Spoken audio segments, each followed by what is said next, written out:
Welcome to Life Science Lover channel. In today's lecture we are going to discuss about SOP for Carl-Fisher reagent. So we have already covered one part of SOP on Carl-Fisher reagent.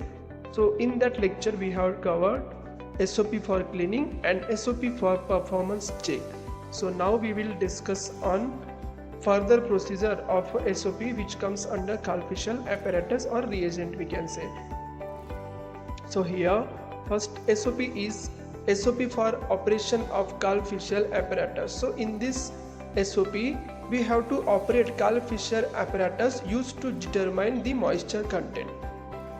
So its scope is nothing but this SOP shall be applicable to quality control department and responsibility of quality control supervisor here. So then procedure.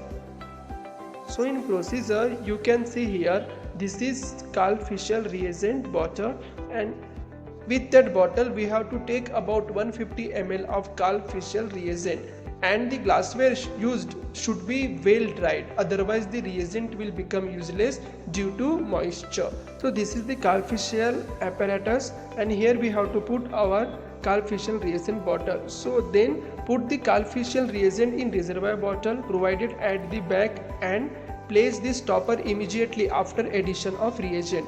Remove large rubber cork and add some methanol to the moisture beaker to such as extent that the metal wire of sensor in the beaker are fully immersed. Replace the cork immediately.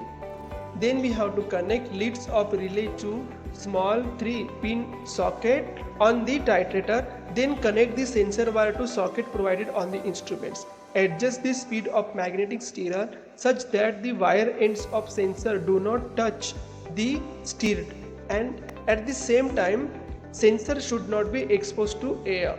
Put the dispensing burette on the top of the Carl-Fisher reagent bottle and close it properly. So this is the burette and this is titrator, you can see in this picture. So here connect the titrator to the main supply. Vigo home screen will be displayed. Rotate stirrer knob provided on the right side of the instrument. Stirrer will be on, and then adjust the speed of magnetic stirrer in such a way that the wired ends of sensors do not touch this stirrer, and at the same time sensor should not be exposed to air. Then press start key. Instrument start calculating and neutralizing the water previously present in the methanol by adding Carl-Fisher reagent. Once methanol is neutralized, repeat the same procedure till KF reading for methanol comes to 0. And this procedure of neutralization you will find in my physical test lecture, moisture content and water content, as you can see. Okay, so please go and watch that lectures also. Where the sample for water content is to be determined. Press start key and add sample to methanol for water determination. KF reading will be displayed. Then press sample key and add weight of sample taken for analysis. Press enter key and then %H ppm mgH2O key to display water content present in the sample. Then SOP for calibration of Carl-Fisher apparatus. So its main purpose is to calculate the equipment for reliable and accurate results. So its scope is nothing but this procedure is applicable to calibrate the Carl-Fisher apparatus installed in the quality control department. Responsibilities of doing is for technical assistant and checking is for executive or manager. Its procedure is, but before that we should know about its frequency also. So here we have to perform once in a month, and in procedure operate the instruments as per SOP. For burette calibration, it is nothing but place the burette outlet in 10 ml standard calibrated measuring cylinder. Press the start key and then press enter key. Then again press start key. When the display shows 3 ml, immediately press stop key also. Note down the observed volume of Carl-Fisher reagent in the measuring cylinder. Now we have to repeat step number 2 to 4 for 6 ml to 9 ml. Record the obtained volume and display volume in the enclosed format. The volume on the instruments and volume collected in cylinder should not be vary by more than plus minus 0.1 ml. Otherwise follow SOP. Record the results in annexure. Frequency of calibration is once in a month as we know.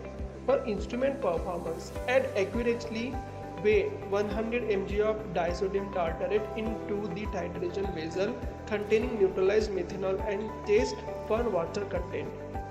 Calculate the percentage water by using the formula given below.